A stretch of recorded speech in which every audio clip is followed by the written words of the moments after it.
Hey there, and welcome back to the Deep Dive. Today we're going deep on something that's pretty fundamental to philosophy.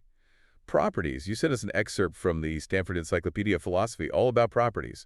And let me tell you, it gets pretty dense. But luckily, we've got our expert here to break it all down for us. Always happy to dive into the dense stuff. Properties really are at the heart of so many philosophical debates. I mean, even a simple question like, what is redness, can really send you down a rabbit hole. Yeah, for sure. So before we fall too deep into that rabbit hole, let's start with the basics.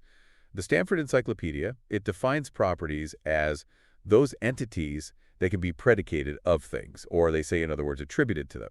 So what does that actually mean for someone who maybe isn't, super familiar with all the philosophical jargon? Hmm.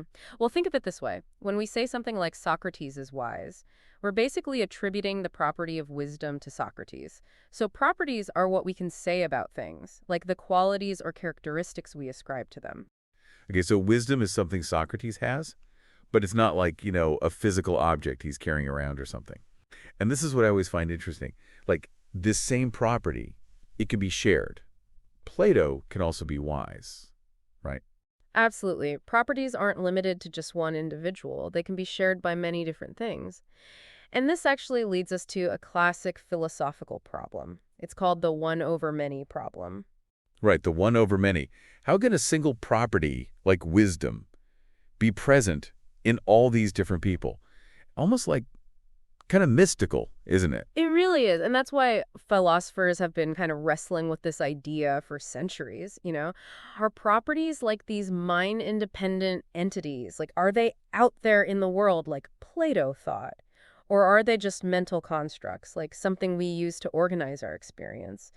This is the whole debate about universals. Yeah, universals. That's the big picture here. So we've got these properties, and they help us group things together. They're central to this whole idea of universals.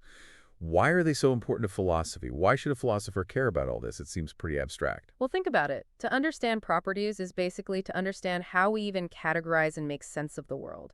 How do we know that, like, this apple and that apple are both apples? Well, it's because they share certain properties in common. Properties are like the foundation of our concepts and our ability to form judgments about the world. So they're not just, some airy philosophical thing. They're fundamental to how we understand reality itself. Right. And they also bring up these really deep questions about the relationship between language and reality.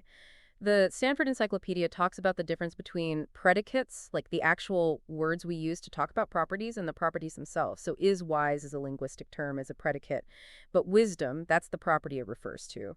So it's like the old saying, the map isn't the territory. The words are just like tools for pointing to these deeper concepts. Exactly. And it can get tricky because the encyclopedia says that properties can be both the subject and the object of predication. So we can say Socrates is wise, but we can also say wisdom is a virtue. Wait, hold on. How can a property, something that describes things, also be described itself?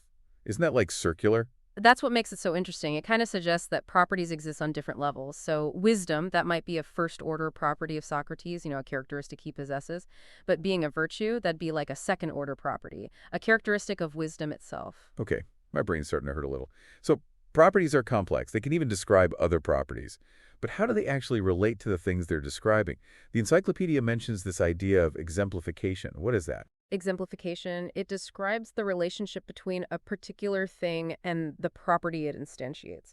So when we say like Socrates exemplifies wisdom, we're talking about the specific way that wisdom is actually manifested in Socrates. Okay, I think I get that. But here's where I get tripped up.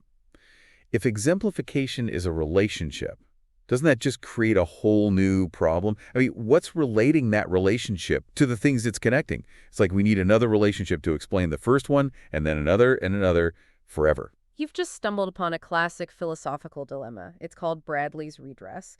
This idea that if every relationship needs another relationship to ground it, then we end up in the infinite loop. So even the way properties connect to the things they describe, it's a philosophical minefield. I think we need a minute to process all this before we go any further. Yeah, let's take a breather. We'll pick this back up in part 2. Welcome back. I hope everyone's had some time to digest all that talk about, exemplification and Bradley's redress. Yeah, my head's still spinning a bit, but I'm ready to jump back into the world of properties. So we talked about how properties relate to the things they describe. But what about the relationships between properties? Like, how do we know when two properties are actually the same? The Stanford Encyclopedia, it threw out some really dense terminology, like extension and intension, and even something called hyperintension. What is all that about? Oh yeah, that's a whole other layer of complexity. The whole question of property identity, it's really thorny. Do we look at their extension, like all the things those properties apply to in the world? So for example, if being a rational animal and being human, if they apply to all the same beings, are they the same property? Hmm. Well, if they both describe all the same things, they must be the same property, right? Well, not necessarily. What about properties that, they have the same extension but different meanings? Like, let's say being a creature with a heart and being a creature with a kidney. I mean, in our world, every creature with a heart also has a kidney, and vice versa.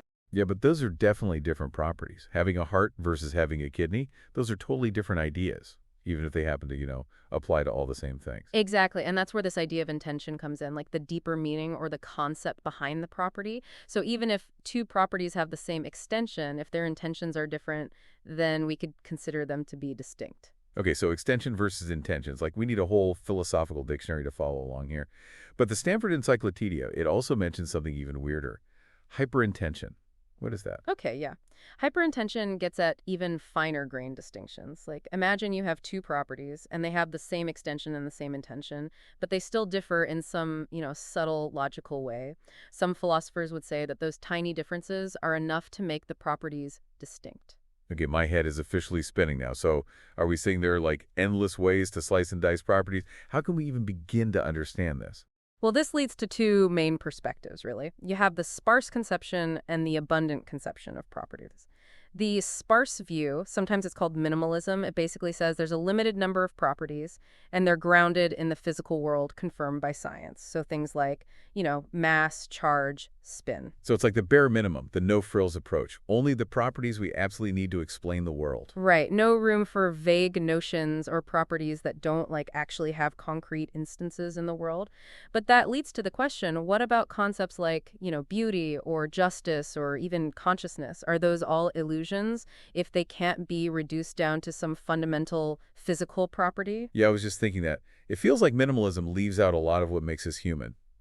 All the stuff we care about in philosophy. Yeah, it's a common criticism, and that's where the abundant conception comes in. This is sometimes called maximalism. And this view says that basically, if you can think of a predicate, there's a property for it. So it's a world overflowing with properties, even ones that might seem, weird or paradoxical. So even something like being round and square, that would have its own property, even though it's impossible. Yeah, exactly. For maximalists, properties, they're not constrained by the physical world. They exist in this kind of abstract realm of concepts, whether or not they have instances in reality. So they're really going all in on properties, huh? But doesn't that make the world incredibly complicated? Like, how do we even deal with a property that can actually exist? It's a fair point. I mean, maximalism might be great for explaining, our language and our imagination and all that, but it does kind of clash with our intuitions about, the physical world, what science tells us. Okay, so we've got these two extremes, sparse and abundant. Is there any middle ground? Some way to, acknowledge the complexity without going overboard with all these properties? Well, there are some philosophers who propose this idea of dualism of properties, so they're suggesting that there are actually two distinct realms of properties. Two realms. So now we have even more properties to deal with. Okay, hear me out. This view basically says that you have these sparse essential properties, the ones grounded in the physical world, but then you also have these abundant conceptual properties that kind of live in the realm of, thought and language. The Stanford Encyclopedia talked about Beeler's account, where you have these qualities, which are those sparse properties, and then concepts, which are the abundant ones. Okay, I'm starting to see how this could work. So we have the basic building blocks of reality, those sparse properties, and then this whole other layer of concepts that, explain our inner lives and our language and all of that. Exactly. It's trying to make room for both, the objective features of the world and the subjective realm of the mind. Recognize that different types of properties might have different purposes. So it's like a philosophical compromise. We can have our science and our humanities too. Right. It's a way to say that, yeah, properties are more diverse and multifaceted than we might initially think. This is all so mind-blowing. It's like we've traveled the whole universe of properties, from the sparse to the abundant and everything in between. And we're not even done. There's still more to uncover, the whole world of complex properties. Complex properties. Is this property adventure ever going to end? Let's take a break here and let all this sink in, then we'll come back and wrap things up with a look at, some of those more intricate aspects of properties. Okay, so we're back for the final part of our properties journey, and we've covered a lot, from sparse properties to abundant properties and even property identity. But before we wrap up, there are a couple more things about properties I want to explore. Yeah, we still have some ground to cover. Last time we mentioned complex properties, and those are definitely worth talking about more. Yeah, for sure. So we've talked about simple properties, like those building blocks, but what makes a property complex? Well, complex properties, they're built from simpler ones, through different combinations. Think of like the property being red and round. It's basically combining being red and being round using that logical operator and. Okay, that makes sense. Like if you've got properties for red and round, then it seems obvious that you'd also have red and round. Is it really that straightforward, though? Well, not every philosopher agrees. Minimalists, they might say that those combinations are just redundant. Like being red and round is already explained by just being red and being round. You don't need to add like extra stuff. Right, but wouldn't that make it hard to explain, how we understand complex concepts? Like, we use those kinds of combinations all the time, right? In our language and our thoughts. That's true. And that's where those abundant properties have an advantage. They can handle all sorts of complex combinations, reflecting how rich our conceptual framework is. So it's like another point for maximalism. It seems like it captures the way we actually think about things better. I think so. And then there are these things called structural properties. They take complexity to a whole other level. Structural properties. The Stanford Encyclopedia mentioned those, but I'm still a bit confused about what they are. Okay, so imagine like the property being a water molecule, H2O. It's not just about having two hydrogen atoms and an oxygen atom. It's about how they're bonded together, like the specific three-dimensional structure, the way those parts are arranged, the relations between them that's like essential to the property itself. So it's like the whole is greater than the sum of its parts. It's not just the ingredients, but also how they're put together. Exactly. And these structural properties are everywhere in science, from molecules and organisms to like social systems and galaxies. They help us see how these complex systems emerge from simpler components. It's kind of like the concept of emergence, like we talk about in philosophy of science, how new properties kind of arise from the way simpler elements are organized. Right.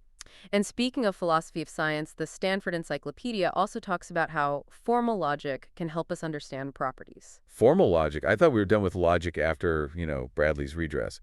But really, though, how does formal logic fit into this? Well, formal logic gives us these really powerful tools to analyze properties. We can develop systems that have all these, special symbols and rules that let us represent properties and then explore like the logical relationships between them. So we're not just talking about using logic to argue about properties, but like using logic to actually represent the properties themselves. Exactly. It's like imagine you have this system where you have terms for properties, even variables that stand for them.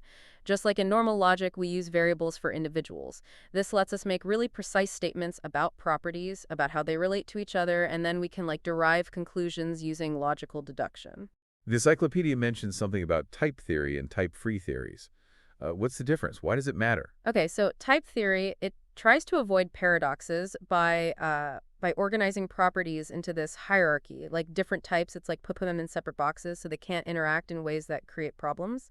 But it can feel kind of limiting, and it makes it harder to talk about, properties having properties, which we know is important. Yeah, so it sounds like type-free theories are more flexible. They better reflect how we normally think about properties. I'd agree with that. In type-free theories, properties can apply to themselves without causing contradictions. It's a much more natural way to think about properties, but you have to be really careful with the logic so you don't end up with those paradoxes. This is all so interesting, but it's a lot to take in. Formal logic lets us think about properties in a totally different way. It really does, and it has some really interesting implications for other areas of philosophy, too. Oh, yeah. Like what? Well, for one thing, formal property theories can tell us a lot about how language works. By representing properties in this formal system, we can actually capture like the logical structure of sentences, and that gives us a deeper understanding of what those sentences mean. So it's connected to semantics, the study of meaning. Yes, exactly. And properties are also really important in the foundations of math. Like, instead of talking about three apples, we can talk about the property of being a collection of three things. Numbers themselves can be seen as properties. Wow, so properties aren't just these abstract ideas. They have real-world implications for how we understand language and logic and even math. It's like they're built into like the very foundation of how we understand everything. Exactly. Properties are fundamental to, how we make sense of the world, how we categorize things, how we build up knowledge. Well, I think that's about all the time we have for today. It feels like I've learned more about properties than I ever thought possible. It's been great exploring all of this with you. And for you, our listener, one last thing to think about.